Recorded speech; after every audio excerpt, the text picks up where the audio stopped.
Hi friends, ನಾನು ನಿಮಗೆ ಇವತ್ತು ಸರಳ ಬಡ್ಡಿ ಮತ್ತು ಚಕ್ರ ಬಡ್ಡಿಯ ಕೆಲವೊಂದಿಷ್ಟು ಲೆಕ್ಕಗಳನ್ನು ತಿಳಿಸ್ಕೊಡ್ತಾ ಇದ್ದೀನಿ. ಇದು ಬಂದ್ಬಿಟ್ಟು ನಿಮಗೆ ಮುಂಬರುವ ಕಾಂಪಿಟೇಟಿವ್ ಎಕ್ಸಾಮ್ಸ್ಗೆ ಹೆಲ್ಪ್ ಆಗುತ್ತೆ. SSC ಮತ್ತು ರೈಲ್ವೆ ಎಕ್ಸಾಮ್ಸ್ಗೆ ಉಪಯುಕ್ತ ಮಾಹಿತಿಯಾಗಿದೆ. ಈ ಬಂದ್ಬಿಟ್ಟು ಮೊದಲು ಸರಳ ಬಡ್ಡಿ ಬಗ್ಗೆ ತಿಳಿಸ್ಕೊಡ್ತಾ ಇದ್ದೀನಿ. ಸರಳ ಬಡ್ಡಿ ಬಗ್ಗೆ ಮೊದಲು ತಿಳಿಸ್ಕೊಡ್ಬೇಕಂದ್ರೆ ಸರಳ ಬಡ್ಡಿಯ ಸೂತ್ರ ಬಗ್ಗೆ ತಿಳ್ಕೊಳ್ಳೋಣ. ಸೂತ್ರ ತಿಳ್ಕೊಳ್ಳೋ ಮೊದಲು ಬೇಸಿಕ್ ಕಾನ್ಸೆಪ್ಟನ್ನು ತಿಳ್ಕೊಳ್ಳೋಣ. ಅದು ಬಂದ್ಬಿಟ್ಟು ಈಗ ನೋಡಿ, ಪಿ ಅಂದರೆ ಪ್ರಿನ್ಸಿಪಲ್ ಅಂದರೆ ಅಸಲು. ಅದೇ ಪಿ ಅಂದರೆ ಪ್ರಿನ್ಸಿಪಲ್ ಅಂದರೆ ಅಸಲು. ಅಸಲು ಎಷ್ಟು ಹಣವನ್ನು ತೆಗೆದುಕೊಂಡಿರ್ತೀವಿ ಅದಕ್ಕೆ ಅಸಲು ಅಂತ ಕರಿತೀವಿ ನಾವು. ಅದೇ ರೀತಿ ಬಂದ್ಬಿಟ್ಟು ಟಿ ಅಂದರೆ ಟೈಮ್. ಎಷ್ಟು ವರ್ಷಕ್ಕೆ ನಾವು ಹಣವನ್ನು ತೆಗೆದುಕೊಂಡಿರ್ತೀವಿ ಅಥವಾ ಎಷ್ಟು ದಿನಗಳಿಗೆ ನಾವು ಹಣವನ್ನು ತೆಗೆದುಕೊಳ್ತೀವಿ ಅಥವಾ ಎಷ್ಟು ವರ್ಷಕ್ಕೆ ನಾವು ಹಣಗಳನ್ನು ತೆಗೆದುಕೊಂಡಿರ್ತೀವಿ ಅನ್ನೋದು ಟೈಮ್ ತಿಳಿಸ್ಕೊಡ್ತಿದೆ.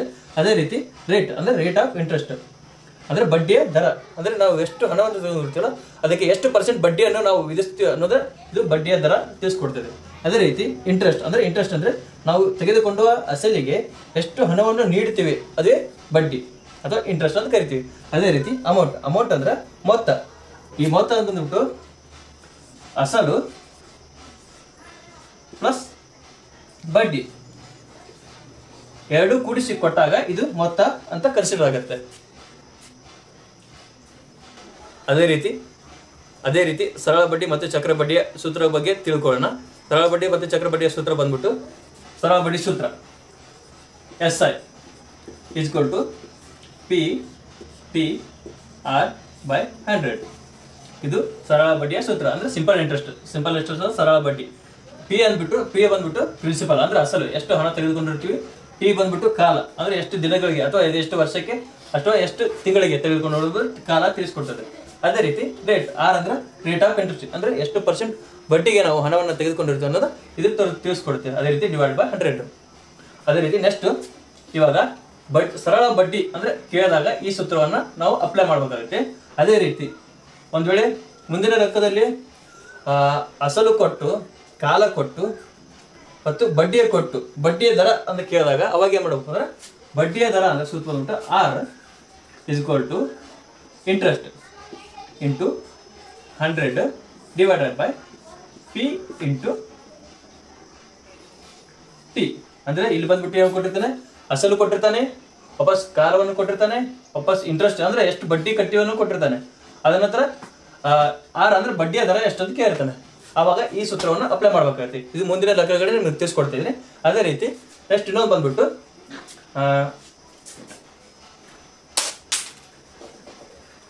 ಇವಾಗ ನೆಕ್ಸ್ಟ್ ಬಂದ್ಬಿಟ್ಟು ಟಿ. ಇವಾಗ ಏನಾಗುತ್ತೆ, ಮುಂದಿನ ಲೆಕ್ಕದಾಗ ಏನಾಗಿರ್ತದೆ, ಪ್ರಿನ್ಸಿಪಲ್ ಕೊಟ್ಟಿರ್ತಾನೆ ಅಂದ್ರೆ ಅಸಲು ಕೊಟ್ಟಿರ್ತಾನೆ, ಬಡ್ಡಿಯ ದರ ಕೊಟ್ಟಿರ್ತಾನೆ, ಬಡ್ಡಿ ಕೊಟ್ಟಿರ್ತಾನೆ. ಅವಾಗ ಕಾಲವನ್ನು ಕೇಳ್ತಾನೆ.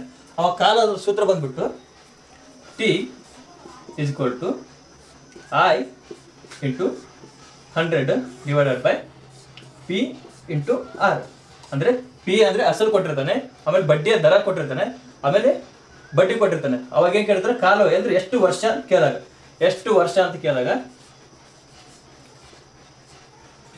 ವರ್ಷ ಅಥವಾ ತಿಂಗಳು ಅಂತ ಕೇಳಿದಾಗ ಈ ಸೂತ್ರವನ್ನು ಅಪ್ಲೈ ಮಾಡಬೇಕು. ಅದೇ ರೀತಿ ರೇಟ್ ಕೇಳಿದಾಗ, ಬಡ್ಡಿಯ ದರ ರೇಟ್ ಕೇಳಿದಾಗ ಈ ಸೂತ್ರವನ್ನು ಅಪ್ಲೈ ಮಾಡ್ಬೇಕು. ಅದೇ ರೀತಿ ಇವಾಗ ಪಿ ಅಂದ್ರೆ ಟೈಮ್ ಕೊಟ್ಟಿರ್ತಾನೆ ಅಂದ್ರೆ ಕಾಲವನ್ನು ಕೊಟ್ಟಿರ್ತಾನೆ. ಅದೇ ರೀತಿ ರೇಟ್ ಆಫ್ ಇಂಟ್ರೆಸ್ಟ್ ಕೊಟ್ಟಿರ್ತಾನೆ.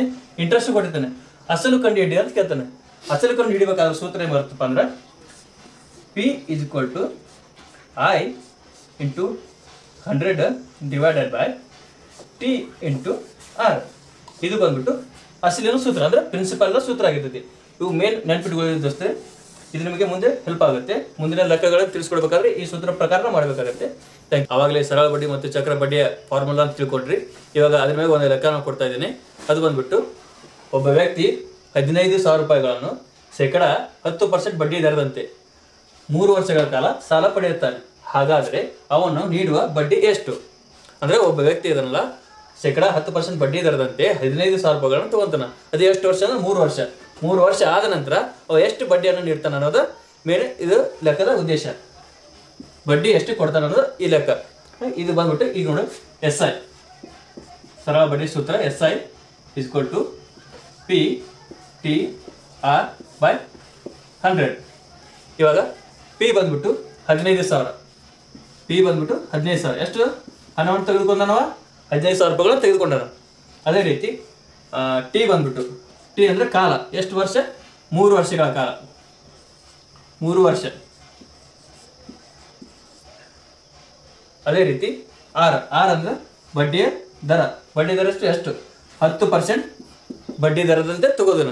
ಇವಾಗ ನೋಡಿ, ಪಿ ಅಂದರೆ 15,000, ಪಿ ಬಂದ್ಬಿಟ್ಟು 3 ವರ್ಷ.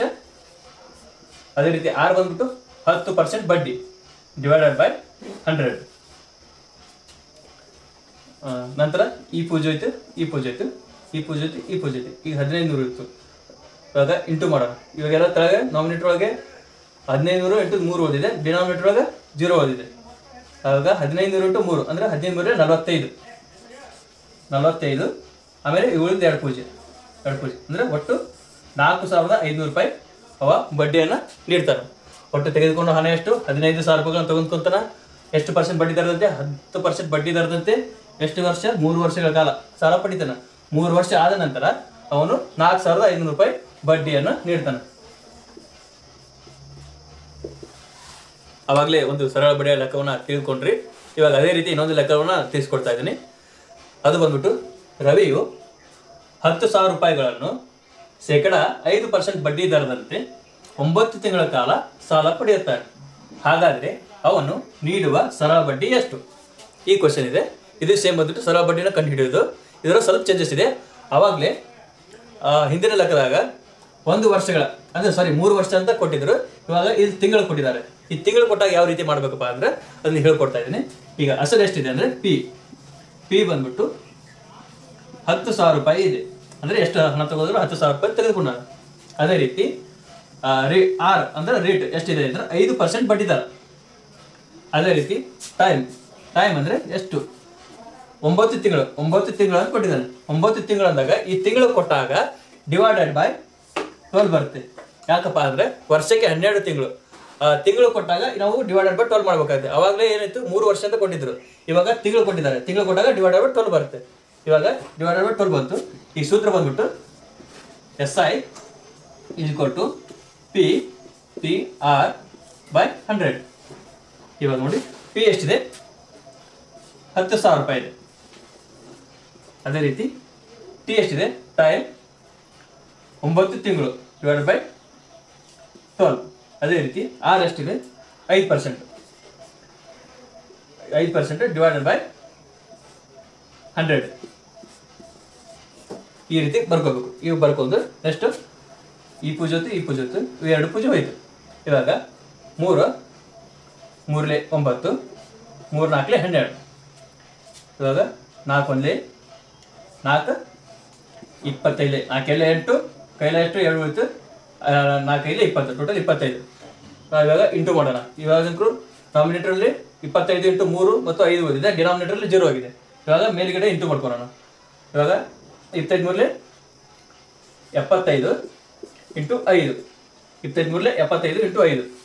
ಇವಾಗ 5 5 25, 5 1 35, 5 1 35, 36, 37 ಅಂದರೆ 375. ಇದೇನಪ್ಪ ಅಂದರೆ 9 ತಿಂಗಳಿಗೆ ನೀಡುವಂಥ ಸರಳ ಬಡ್ಡಿ ಹಣವಾಗಿದೆ. ಇಲ್ಲಿ ನೋಡ್ಬೋದು, ರವಿಯು 10,000 ರೂಪಾಯಿಗಳನ್ನು ಶೇಕಡ 5% ಬಡ್ಡಿ ದರದಂತೆ 9 ತಿಂಗಳ ಕಾಲ ಸಾಲ ಪಡೆಯುತ್ತಾನೆ. ಹಾಗಾದರೆ ಅವನು ನೀಡುವ ಸರಳ ಬಡ್ಡಿ ಎಷ್ಟು? ಸರಳ ಬಡ್ಡಿ ಎಷ್ಟು ಅಂದರೆ 9 ತಿಂಗಳಿಗೆ ಎಷ್ಟು ನೀಡ್ತಾನಪ್ಪ ಅಂದರೆ 375 ರೂಪಾಯಿಯನ್ನು ಸರಳ ಬಡ್ಡಿ ನೀಡ್ತಾರೆ. ಆವಾಗಲೇ ಸರಳ ಬಡ್ಡಿ 2 ಲೆಕ್ಕನ ತಿಳ್ಕೊಂಡ್ರಿ. ಈಗ ಅದೇ ರೀತಿ 3ನೇ ಲೆಕ್ಕವನ್ನು ತಿಳಿಸ್ಕೊಡ್ತಾ ಇದ್ದೀನಿ.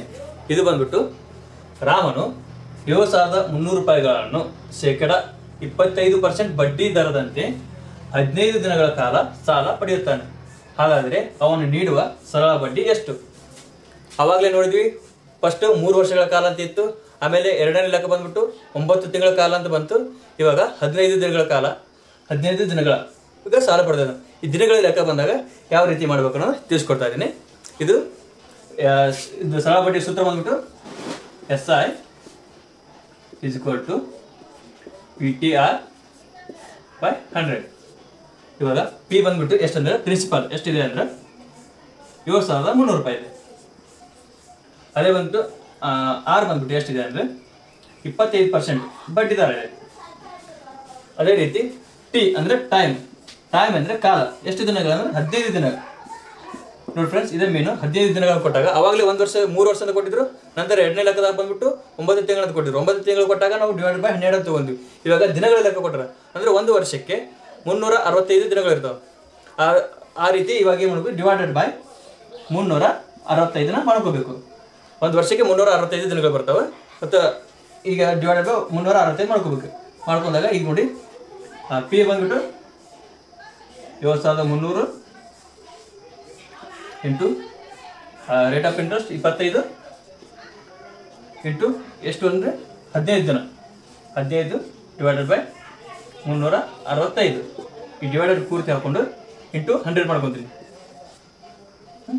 ಈ ರೀತಿ ಹಾಕೊಂಡು ಈಗ ನಂತರ ನೋಡಿ ಇವೆರಡು ಪೂಜೆ ಹೋಯ್ತು, ಇವೆರಡು ಪೂಜೆ ಹೋಯ್ತು. ಇವಾಗ ನಂತರ 15 ಡೈರೆಕ್ಟ್ ಕಟ್ತಾ ಹೊಡ್ತಾ ಇದ್ದೀನಿ ನಾನು. 15 1 15 ಸಾರಿ 5 ಕಟ್ತಾ ಹೋಗ್ತಿದ್ರೆ 5 3 15 5 7 35 ಎಷ್ಟು ಉಳಿತು? 2 ಉಳಿತು. 5 35 1 ಉಳಿತು 15 ಆಯಿತು. ಅಂದರೆ 5 3 15 ಇವಾಗ 73 ಉಳಿತು. 73 1 73 1 ಉಳಿದಿದ್ದು ನಾವು ಮೀಟ್ರ್ ಒಳಗೆ 25 ಇಂಟು 3 ಅಂದರೆ ಒಟ್ಟು 25 ಇಂಟು 3 ಅಂದರೆ ಒಟ್ಟು ಸರಳ ಬಡ್ಡಿ ಎಷ್ಟು ಕೊಡ್ತಾನಪ್ಪ ಅಂದರೆ 15 ದಿನಕ್ಕೆ ಅವ 75 ರೂಪಾಯಿಗಳನ್ನ ಸರಳ ಬಡ್ಡಿಯನ್ನು ನೀಡ್ತಾನೆ. SI = 75 ರೂಪಾಯಿಗಳು. ಇದು 15 ದಿನಕ್ಕೆ 7300 ರೂಪಾಯಿಗಳಿಗೆ ಶೇಕಡ 25% ಬಡ್ಡಿ ದರದಂತೆ 15 ದಿನಗಳ ಕಾಲ ನೀಡುವ ಸರಳ ಬಡ್ಡಿ ಎಷ್ಟಪ್ಪ ಅಂದರೆ 75 ರೂಪಾಯಿ ಆಗಿರ್ತದೆ ಫ್ರೆಂಡ್ಸ್. Thank you. ಇವಾಗ ಸರಳ ಬಡ್ಡಿ ಮತ್ತು ಚಕ್ರ ಬಡ್ಡಿಯ ಇನ್ನೊಂದು ಲೆಕ್ಕವನ್ನು ತೆಗೆದುಕೊಳ್ಳೋಣ. ಅದು ಬಂದ್ಬಿಟ್ಟು ರಾಜು 6000 ರೂಪಾಯಿಗಳನ್ನು ಶೇಕಡ 20% ಬಡ್ಡಿಯ ದರದಂತೆ ಎಷ್ಟು ವರ್ಷಕ್ಕೆ 2400 ರೂಪಾಯಿಗಳನ್ನು ಸರಳ ಬಡ್ಡಿ ನೀಡ್ತಾನೆ. ಆವಾಗಲೇ ಹಿಂದಿನ ಲೆಕ್ಕ ಬಂದ್ಬಿಟ್ಟು ಎಷ್ಟು ದಿನಕ್ಕೆ ತಗೊಂಡಿದ್ದ ಮತ್ತು ಎಷ್ಟು ವರ್ಷಕ್ಕೆ ತಗೊಂಡಿದ್ದ ಅಂತಿತ್ತು. ಸರಳ ಬಡ್ಡಿ ಎಷ್ಟು ನೀಡ್ತಾನೆ ಅಂತಿದ್ದು. ಇವಾಗ ಸರಳ ಬಡ್ಡಿ ಕೊಟ್ಟಿದ್ದಾರೆ, ಕೊಟ್ಟು ಇವಾಗ ಎಷ್ಟು ವರ್ಷದ ಕೇಳಿದ್ದಾರೆ ಕ್ವಶನ್ ಒಳಗೆ. ಅವಾಗ ಪ್ರತಿಯೊಂದು ಹಿಂದಿನ ಲೆಕ್ಕದಾಗ ಏನು ಮಾಡಿದ್ವಿ, ಸರಳ ಬಡ್ಡಿಯನ್ನು ಕಂಡು ಹಿಡಿಯಿರಿ ಅಂತ ಕೇಳ್ತಿದ್ರು. ಇವಾಗ ಸರಳ ಬಡ್ಡಿಯನ್ನು ಕೊಟ್ಟು ಎಷ್ಟು ವರ್ಷಕ್ಕೆ ಇಷ್ಟು ಹಣ 2400 ರೂಪಾಯಿ ಆಯಿತು ಸರಳ ಬಡ್ಡಿ ಆಯಿತು ಅಂತ ಕಂಡು ಹಿಡಿಯಲು ಹೇಳಿದ್ದಾರೆ. ಇದು ಬಂದ್ಬಿಟ್ಟು ಸೂತ್ರ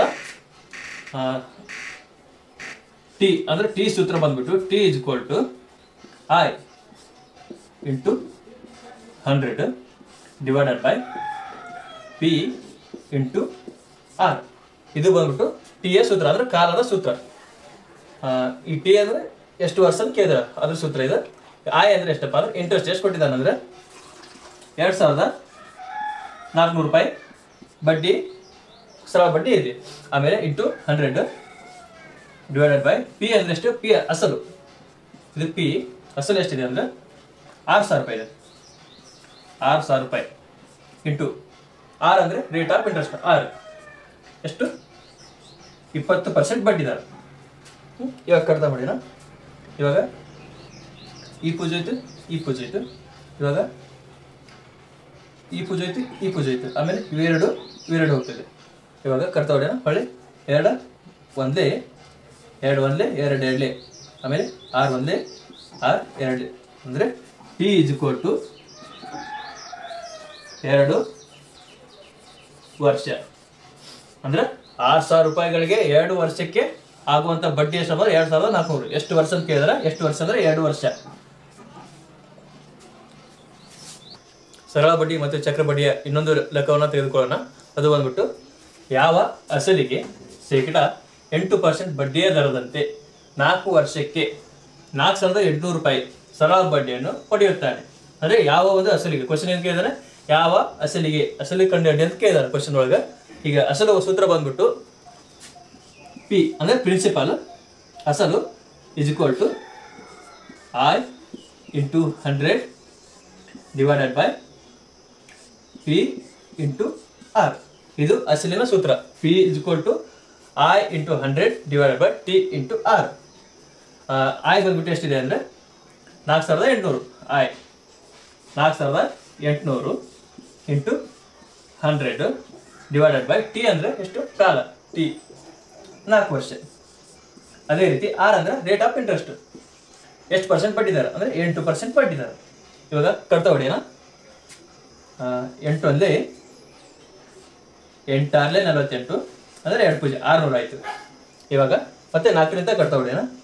4 ಒಂದೇ 4 ಒಂದೇ 4 2 ಹೋಯ್ತು ಅಂದ್ರೆ 20 ಆಯ್ತು ಅಂದ್ರೆ 4 5 20 150 ಇಂಟು 100 ಅಂದ್ರೆ ಅಸಲು ಬಂದ್ಬಿಟ್ಟು ಎಷ್ಟು ಬಂತಪ್ಪ ಅಂದ್ರೆ 15,000 ರೂಪಾಯಿ. ಇದೇ ಬಂದ್ಬಿಟ್ಟು ಏನಾಗಿರುತ್ತೆ ಪಿ ಅಂದ್ರೆ ಅಸಲು ಆಗಿರ್ತದೆ. ಅಂದ್ರೆ 15,000 ರೂಪಾಯಿಗಳಿಗೆ 8% ಬಡ್ಡಿಯ ದರದಂತೆ 4 ವರ್ಷಕ್ಕೆ 4,800 ರೂಪಾಯಿ ಬಡ್ಡಿಯನ್ನು ಪಡೆಯುತ್ತಾರೆ. ಸರಳ ಬಡ್ಡಿ ಮತ್ತೆ ಚಕ್ರ ಬಡ್ಡಿಯ ಇನ್ನೊಂದು ಲೆಕ್ಕವನ್ನು ತೆಗೆದುಕೊಳ್ಳೋಣ. ಅದು ಬಂದ್ಬಿಟ್ಟು ಭೀಮನು 2,000 ರೂಪಾಯಿ ಅಸಲಿಗೆ 3 ವರ್ಷಕ್ಕೆ 1,200 ರೂಪಾಯಿ ಬಡ್ಡಿಯನ್ನು ನೀಡುತ್ತಾನೆ. ಹಾಗಾದರೆ ಅವನಿಗೆ ವಿಧಿಸಿದ ಬಡ್ಡಿಯ ದರ ಎಷ್ಟು? ಇಲ್ಲಿ ಬಂದ್ಬಿಟ್ಟು ಬಡ್ಡಿಯ ದರವನ್ನು ಕೇಳಿದ್ದಾರೆ. ಅಂದ್ರೆ ಇಲ್ಲಿ ಅಸಲು ಕೊಟ್ಟಿದ್ದಾರೆ, ಹಾಗೆ ಎಷ್ಟು ವರ್ಷ ಅಂತ ಕಾಲವನ್ನು ಕೊಟ್ಟಿದ್ದಾರೆ, ಟೈಮ್ ಕೊಟ್ಟಿದ್ದಾರೆ, ವಾಪಸ್ ಇಂಟ್ರೆಸ್ಟ್ ಕೊಟ್ಟಿದ್ದಾರೆ, ಅಂದ್ರೆ ಬಡ್ಡಿನೂ ಕೊಟ್ಟಿದ್ದಾರೆ. ಇವಾಗ ಕೇಳಿದ್ದು ಬಡ್ಡಿಯ ದರ ಅಂದ್ರೆ ಪರ್ಸೆಂಟೇಜ್ ಆರನ್ನು ಕೇಳಿದ್ದಾರೆ. ಆರ್ ಎಷ್ಟು ಅಂತ ಕೇಳಿದ್ದಾರೆ. ಈಗ ಆರ್ ಬಂದ ಸೂತ್ರ ಬಂದ್ಬಿಟ್ಟು ಆರ್ ರೇಟ್ ಆಫ್ ಇಂಟ್ರೆಸ್ಟ್ ಸೂತ್ರ ಬಂದ್ಬಿಟ್ಟು I into 100 divided by P into T. I ಬಂದ್ಬಿಟ್ಟು ಎಷ್ಟಿದೆ? 1,200 ರೂಪಾಯಿ ಇದೆ. ಹಾಗೆ ಇಂಟು 100 ಡಿವೈಡೆಡ್ ಬೈ ಪಿ ಬಂದ್ಬಿಟ್ಟು ಪಿ ಎಷ್ಟಿದೆ? ಅಸಲು 2,000 ಇದೆ. ಹಾಗೆ ಟಿ ಅಂದ್ರೆ ಟೈಮ್ ಎಷ್ಟು? 3 ವರ್ಷ ಕೇಳಿದೆ. 3 ವರ್ಷ. ಅದೇ ರೀತಿ ಈಗ ಕಟ್ತಾ ಹೊಡೆಯೋಣ. ಇವೆರಡು ಪೂಜೆ ಹೋಯ್ತು, ಇವೆರಡು ಪೂಜೆ, ಇದೊಂದು ಪೂಜೆ ಹೋಯ್ತು. ಇವಾಗ 3 ಒಂದೇ 3 4 12 ಉಳಿದಿದ್ದು 1 0 ಅಂದ್ರೆ 40 ಆಯ್ತು. ಹಾಗೆ 2 ಒಂದೇ 2 20 ಅಂದ್ರೆ rate of interest are is equal to ಎಷ್ಟಪ್ಪ ಅಂದ್ರೆ 20% ಬಡ್ಡಿ ದರ ಆಗಿರ್ತದೆ. ಹಾಗಾದ್ರೆ ಭೀಮನು 2,000 ರೂಪಾಯಿ ಅಸಲಿಗೆ 3 ವರ್ಷಕ್ಕೆ 1,200 ರೂಪಾಯಿನ ಬಡ್ಡಿ ನೀಡಿದ್ರೆ ಎಷ್ಟು ಪರ್ಸೆಂಟ್ ಬಡ್ಡಿ ದರ ಅಂದ್ರೆ ಬಡ್ಡಿಯ ದರ 20% ಆಗಿರ್ತದೆ. ಇವಾಗ ನಾವು ಚಕ್ರ ಬಡ್ಡಿಯ ಬಗ್ಗೆ ತಿಳ್ಕೊಳ್ಳೋಣ. ಚಕ್ರ ಬಡ್ಡಿಯ ಸೂತ್ರ ಬಂದ್ಬಿಟ್ಟು CI is equal to A minus P. A ಅಂದ್ರೆ ಮೊತ್ತ, ಅಂದ್ರೆ ಅಮೌಂಟ್.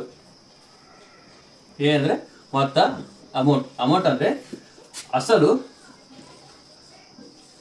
ಪ್ಲಸ್ ಬಡ್ಡಿ ಎರಡು ಕೂಡಿರ್ತದೆ. ಇದು ಅಮೌಂಟ್ ಆಗಿರ್ತದೆ ಅಂದ್ರೆ ಮೊತ್ತ ಆಗಿರ್ತದೆ, ಅಂದ್ರೆ ಮೊತ್ತ ಅಂದ್ಬಿಟ್ಟಿದ್ದು. ಅದೇ ರೀತಿ ಪಿ ಅಂದ್ರೆ ನಿಮ್ಗೆ ಗೊತ್ತು ಪ್ರಿನ್ಸಿಪಲ್ ಅಂತಂದು. CI ಅಂದ್ರೆ ಕಾಂಪೌಂಡ್ ಇಂಟ್ರೆಸ್ಟ್. ಇದು ಮೊದಲು CI ಸೂತ್ರ ಆಗಿರ್ತದೆ. ಅಂದ್ರೆ CI is equal to A minus P ಅಂದ್ರೆ ಮೊತ್ತ ಮತ್ತು ಪ್ರಿನ್ಸಿಪಲ್ ಕಳೆದಾಗ ನಮ್ಗೆ ಏನ್ ಸಿಗುತ್ತಪ್ಪ ಅಂದ್ರೆ ಕಾಂಪೌಂಡ್ ಇಂಟ್ರೆಸ್ಟ್ ಸಿಗುತ್ತೆ. ಅದೇ ರೀತಿ ಇನ್ನೊಂದು ಪ್ರಾಬ್ಲಮ್ ಬರುತ್ತೆ, ಇನ್ನೊಂದು ಸೂತ್ರ ಬರುತ್ತೆ. ಅದು ಯಾವ್ದಪ್ಪ ಅಂದ್ರೆ ಅದು ಬಂದ್ಬಿಟ್ಟು ಮೊದಲು ಎ ಕಂಡುಹಿಡಿಬೇಕು. ನಾವು ಎ ಕಂಡುಹಿಡಿಬೇಕಂದ್ರೆ A is equal to P bracket 1 plus R divided by 100 root of small n.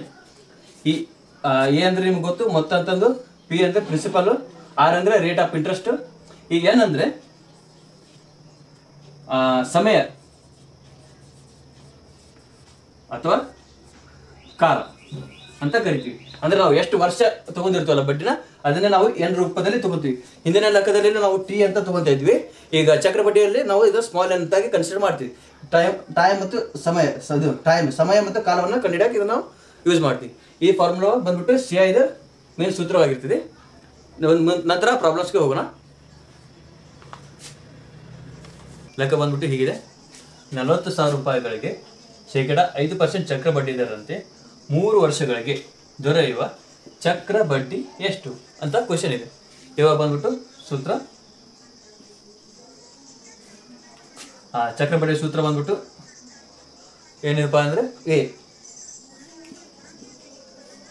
is equal to P root of bracket 1 plus R divided by 100 bracket n.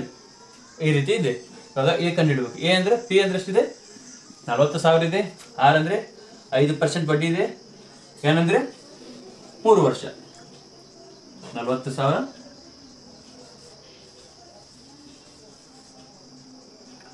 Bracket 1 plus R ಅಂದ್ರೆ 5% divide by 100 bracket N. N ಅಂದ್ರೆ ಎಷ್ಟಂದ್ರೆ 3 ವರ್ಷ. ಇವಾಗ ಬಿಡಿಸಿ ಹಚ್ಕೊಳ್ಳೋಣ. 40,000 into 100 ಅಂದರೆ 100, 105 plus divided by 100. ಇವಾಗ square root 3 ಇದೆ. 3 ಅಂದರೆ ಇದನ್ನು 3 ಸತ ಹಚ್ಕೋಬೇಕು. 105 into 105 divided by 100 into 105 divided by 100 ಈ ರೀತಿ ಹಚ್ಕೋಬೇಕು. ಇವಾಗ ಕಡಿತ ಹೊಡೆಯೋಕ್ಕೆ ಈಸಿ ಆಗುತ್ತೆ. ಇವಾಗ 2 ಪೂಜೆ ಹೋಯಿತು, ಇವೆರಡು ಪೂಜೆ, ಇವೆರಡು ಪೂಜೆ ಹೋಯಿತು, ಇವೆರಡು ಪೂಜೆ ಹೋಯಿತು. ಇವಾಗ 5ರಲ್ಲೇ ಕಡಿತ ಹೊಡೆಯೋಣ. 5 2 10, 5 2 10, 5 1 5. ಇವಾಗ 5 4 20, 5 2 10, 5 1 5, 4 1 4 1.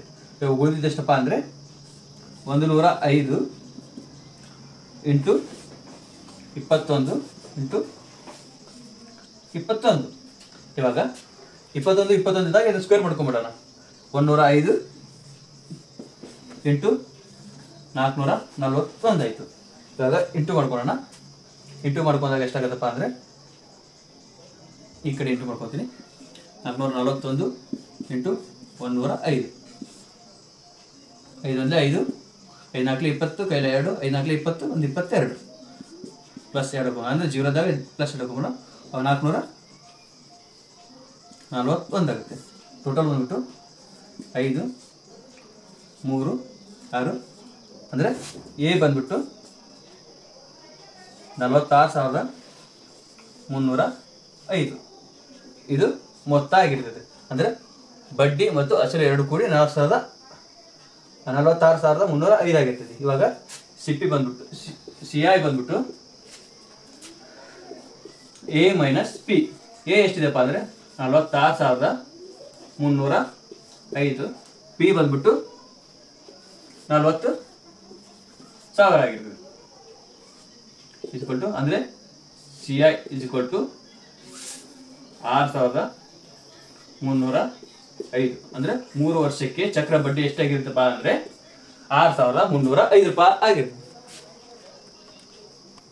ಇವಾಗ ಸರಳ ಬಡ್ಡಿ ಮತ್ತು ಚಕ್ರ ಬಡ್ಡಿಯ ಒಂದು ವ್ಯತ್ಯಾಸದ ಬಗ್ಗೆ ಒಂದು ಲೆಕ್ಕವನ್ನು ಬಿಡಿಸೋಣ. ಲೆಕ್ಕ ಬಂದ್ಬಿಟ್ಟು 1,000 ರೂಗಳಿಗೆ 10% ಬಡ್ಡಿ ದರಂತೆ 3 ವರ್ಷಗಳಿಗೆ ಆಗುವ ಸರಳ ಬಡ್ಡಿ ಮತ್ತು ಚಕ್ರ ಬಡ್ಡಿಯ ವ್ಯತ್ಯಾಸ ಎಷ್ಟು ಅಂತ ಕ್ವಶನ್ ಇದೆ.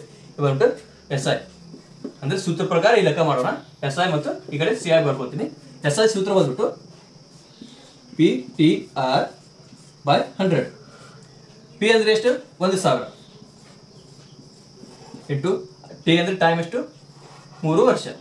ಅದೇ ರೀತಿ R ಅಂದರೆ rate of interest 10% divide by 100. 2 ಪೂಜಿ 1 2 ಅಂದರೆ ಒಟ್ಟು SI ಬಂದ್ಬಿಟ್ಟು 300 ರೂಪಾಯಿ ಆಗಿರುತ್ತೆ. ಅದೇ ರೀತಿ CI ಬಂದ್ಬಿಟ್ಟು CI ಸೂತ್ರ ಏನಪ್ಪ ಅಂದರೆ ಮೊದಲು ಎ ಕಂಡು ಹಿಡ್ಕೋಬೇಕು, ಅಂದರೆ ಮೊತ್ತವನ್ನು ಕಂಡು ಹಿಡ್ಕೋಬೇಕು. A is equal to P bracket 1 plus R divided by 100 bracket N. P ಬಂದ್ಬಿಟ್ಟು ಎಷ್ಟಿದೆ? 1,000 ಇದೆ. ಅದೇ ರೀತಿ 1 ಆರ್ ಒಂದು 10% divide by 100 bracket N. N ಬಂದು ಎನ್ ಅಂದರೆ 3 ವರ್ಷ. 1,000 ಇಂಟು 100 100 ಪ್ಲಸ್ 10 ಅಂದರೆ 110 ಡಿವೈಡ್ ಬೈ 100. 3 ಇದಕ್ಕೆ 3 ಸಲ ಬರ್ಕೊಳ್ಳೋಣ ಅಂದರೆ ಕಡಿತ ಹೊಡೆಯಕ್ಕೆ ಈಜಿ ಆಗುತ್ತೆ. 100 ಡಿವೈಡ್ ಇಂಟು 110 ಡಿವೈಡ್ ಬೈ 100. 2 ಪೂಜಿ 1 2, 2 ಪೂಜಿ 1 2, 2 2 ಹೋಗುತ್ತೆ. ಅವಾಗ ಉಳಿದಿದ್ದೆಷ್ಟು? 11 ಇಂಟು 11 ಇಂಟು 11 ಅಂದರೆ 1,011 ಕ್ಯೂಬ್ ಆಯಿತು. 1,331. ಇದೇನು ಬಂದ್ಬಿಟ್ಟು ಇದು ಮೊತ್ತ ಆಗಿರ್ತದೆ, ಅಂದರೆ ಅಮೌಂಟ್ ಆಗಿರ್ತದೆ. ಈಗ CI ಸೂತ್ರ ಬಂದ್ಬಿಟ್ಟು CI ಇಸ್ಕೊಟ್ಟು ಎ ಮೈನಸ್ ಪಿ. ಎ ಬಂದ್ಬಿಟ್ಟು ಎಷ್ಟಿದೆ? 1,331 ಆಗಿರ್ತದೆ. ಅದೇ ರೀತಿ ಪಿ ಬಂದ್ಬಿಟ್ಟು 1,000 ಆಗಿರ್ತದೆ. ಅಂದರೆ CI ಬಂದ್ಬಿಟ್ಟು 331 ಆಗಿರ್ತದೆ. ಅಂದರೆ SI ಬಂದ್ಬಿಟ್ಟು 300 ಮತ್ತು CI ಬಂದ್ಬಿಟ್ಟು 331 ಆಗಿರ್ತದೆ. ಇವಾಗ ಏನು ಕೇಳಿದ್ದಾರೆ? ಸರಳ ಬಡ್ಡಿ ಮತ್ತು ಚಕ್ರ ಬಡ್ಡಿ ವ್ಯತ್ಯಾಸ. ಇವೆರಡರ ನಡುವೆ ವ್ಯತ್ಯಾಸ ಎಷ್ಟಿದೆ ಅಂದರೆ 331 ಮೈನಸ್ 300 ವ್ಯತ್ಯಾಸ ಬಂದ್ಬಿಟ್ಟು 31 ಆಗಿರ್ತದೆ. ಇದನ್ನ ನಾವು ಇನ್ನೊಂದು ವೇದಾಗ ಬಿಡಿಸ್ಬೋದು. ಅದು ಯಾವ ರೀತಿಪ್ಪ ಅಂದರೆ ನಿಮಗೆ ತಿಳಿಸ್ಕೊಡ್ತಾ ಇದ್ದೇನೆ. ಇದನ್ನು ಬರ್ಕೊಳ್ಳಿ. ಇದು ನಿಮಗೆ ಇದು ಸೂತ್ರ ಪ್ರಕಾರ ಮಾಡ್ಬೋದು, ಇದನ್ನು ಸೂತ್ರ ಇರಲಾರ್ದು ಮಾಡ್ಬೋದು. ಅದನ್ನ ಯಾವ ರೀತಿ ಅಂತ ನಾನು ಈಗ ಹೇಳ್ಕೊಡ್ತಾ ಇದ್ದೀನಿ. ಅದು ಹೇಗಪ್ಪ ಅಂದರೆ ಇವಾಗ ನೋಡಿ SI ಮತ್ತು CI. SI ಹೇಗಿದೆ ಅಂದರೆ ಈಗ ನೋಡಿ ಮೊದಲನೇ ವರ್ಷ SI ಬಡ್ಡಿ ಎಷ್ಟಾಗುತ್ತೆ ಮೊದಲನೇ ವರ್ಷ 10 ಅಂದರೆ 100ಕ್ಕೆ 1,000ಕ್ಕೆ 10% ಬಡ್ಡಿ ಅಂದರೆ 100 ಆಗಿರುತ್ತೆ. ಅಂದರೆ 1,000 ಇಂಟು 10%. 2 ಪೂಜೆ 2 ಪೂಜೆ ಅಂದರೆ ಮೊದಲ ವರ್ಷ ಎಷ್ಟು ಕಟ್ತಾನೆ ಬಡ್ಡಿವ 100 ಕಟ್ತಾನೆ. ಅದೇ ರೀತಿ ಎರಡನೇ ವರ್ಷನೂ 100 ಕಟ್ತಾನೆ. ಅದೇ ರೀತಿ ಮೂರನೇ ವರ್ಷನೂ ಸರಳ ಬಡ್ಡಿ 100 ಕಟ್ತಾನೆ. ಒಟ್ಟು 300 ಸರಳ ಬಡ್ಡಿ ಆಗುತ್ತೆ. ಅದೇ ರೀತಿ CI ಮೊದಲ ವರ್ಷ ಎಷ್ಟು ಕಟ್ತಾನೆ 100 ಮೊದಲ ವರ್ಷ ಫಸ್ಟ್ ಇಯರ್ 100 ಕಟ್ತಾನೆ. ಅದೇ ರೀತಿ ಸೆಕೆಂಡ್ ಇಯರ್ ಎಷ್ಟು ಕಟ್ತಾನೆ, ಅಂದರೆ ಎರಡನೇ ವರ್ಷ ಎಷ್ಟು ಕಟ್ತಾನೆ 100 ಮತ್ತು ಈ 100ಕ್ಕೆ 10% ಬಡ್ಡಿ ಅಂದರೆ 100 ಇಂಟು 10% ಬಡ್ಡಿ ಮಾಡಿದಾಗ ನಮಗೆ ಸಿಗುವುದು 10 ರೂಪಾಯಿ. ಅಂದರೆ ಈ 100 ರೂಪಾಯಿಗೆ ಈ 10 ರೂಪಾಯಿ ಬಡ್ಡಿ ಕಟ್ತಾರೆ, ಅಂದರೆ ಎಕ್ಸ್ಟ್ರಾ ಬಡ್ಡಿ. ಮತ್ತು ಅದೇ ರೀತಿ ಮೂರನೇ ವರ್ಷ 100 ಇದಕ್ಕೆ 10 ರೂಪಾಯಿ ಬಡ್ಡಿ ಕಟ್ತಾರೆ. ಆಮೇಲೆ ಈ ಎರಡನೇ ವರ್ಷದ 100 ರೂಪಾಯಿಗೆ 10 ರೂಪಾಯಿ ಬಡ್ಡಿ ಕಟ್ತಾರೆ. ಅದೇ ರೀತಿ ಎರಡನೇ ವರ್ಷದ ಇದೇನು 10 ರೂಪಾಯಿ ಬಡ್ಡಿ ಕಟ್ಟಿರ್ತಾರ ಇದ್ರ ಮೇಲೆ ಮತ್ತೆ ಬಡ್ಡಿ ಚಾರ್ಜಸ್ ವಿಧಿಸೋದು. ಇದು ಎಷ್ಟಾಗುತ್ತಪ್ಪ ಅಂದರೆ 1 ರೂಪಾಯಿ ಆಗುತ್ತೆ. ಅಂದರೆ 10 ಇಂಟು 10% ಬಡ್ಡಿ ಮಾಡಿದಾಗ 2 ಅಂದರೆ 1 ರೂಪಾಯಿ ಬಡ್ಡಿ ಆಗುತ್ತೆ. ಅಂದರೆ ಇದನ್ನು ಕೂಡಿಸಿದಾಗ ಎಷ್ಟಾಗುತ್ತಪ್ಪ ಅಂದರೆ 331 ಆಗುತ್ತೆ. ಈಗ 2 ನಡುವೆ ವ್ಯತ್ಯಾಸ ಎಷ್ಟಾಗುತ್ತೆ 31 ಆಗಿರ್ತದೆ. ಇದು ಬಂದ್ಬಿಟ್ಟು ಸರಳ ಬಡ್ಡಿ ಮತ್ತು ಚಕ್ರ ಬಡ್ಡಿಯ ವ್ಯತ್ಯಾಸ ಆಗಿರ್ತದೆ. ಇದು ಯಾವ ರೀತಿ ಅಂದರೆ ಮೊದಲ ವರ್ಷ 100 ರೂಪಾಯಿ ಕಟ್ತಾನೆ, ಎರಡನೇ ವರ್ಷ 100 ರೂಪಾಯಿ ಬಡ್ಡಿ ಕಟ್ಟು, ಮತ್ತೆ ಆ ಹೋದ ವರ್ಷ ಕಟ್ಟಿದ 100 ರೂಪಾಯಿಗೆ 10 ರೂಪಾಯಿ ಬಡ್ಡಿ ಕಟ್ತಾನೆ. ಅದೇ ರೀತಿ ಮೂರನೇ ವರ್ಷ 100 ರೂಪಾಯಿ ಬಡ್ಡಿ ಕಟ್ತಾನೆ. ಅದೇ ರೀತಿ ಮೊದಲ ವರ್ಷಕ್ಕೆ 10 ರೂಪಾಯಿ ಬಡ್ಡಿ, ಆಮೇಲೆ ಎರಡನೇ ವರ್ಷಕ್ಕೆ 10 ರೂಪಾಯಿ ಬಡ್ಡಿ, ಅದರ ನಂತರ ಎರಡನೇ ವರ್ಷ 10 ರೂಪಾಯಿ ಬಡ್ಡಿ ಕಟ್ಟಿರ್ತಲ್ಲ ಅದಕ್ಕೆ 1 ರೂಪಾಯಿ ಬಡ್ಡಿ ಕಟ್ತಾನೆ. ಅವಾಗ ಎಕ್ಸ್ಟ್ರಾ ಏನು ಬರುತ್ತಲ್ಲ ಇದು 31 ರೂಪಾಯಿ. ಇದೇ ವ್ಯತ್ಯಾಸವಾಗಿರ್ತದೆ. ಚಕ್ರ ಬಡ್ಡಿ ಮತ್ತು ಸರಳ ಬಡ್ಡಿಯ ವ್ಯತ್ಯಾಸ ಈ 31 ಆಗಿರ್ತದೆ. ನಿಮಗೆ ಸರಳ ಬಡ್ಡಿ ಮತ್ತು ಚಕ್ರ ಬಡ್ಡಿಯ ಲೆಕ್ಕಗಳು ಅರ್ಥವಾಗಿದ್ದರೆ ಈ ನಮ್ಮ ಚಾನಲನ್ನು ಸಬ್ಸ್ಕ್ರೈಬ್ ಮಾಡಿ ಮತ್ತು ಲೈಕ್ ಮಾಡಿ ಮತ್ತು ನಿಮ್ಮ ಫ್ರೆಂಡ್ಸ್ಗಳಿಗೆ ಶೇರ್ ಮಾಡಿ. Thank you friends. Thank you.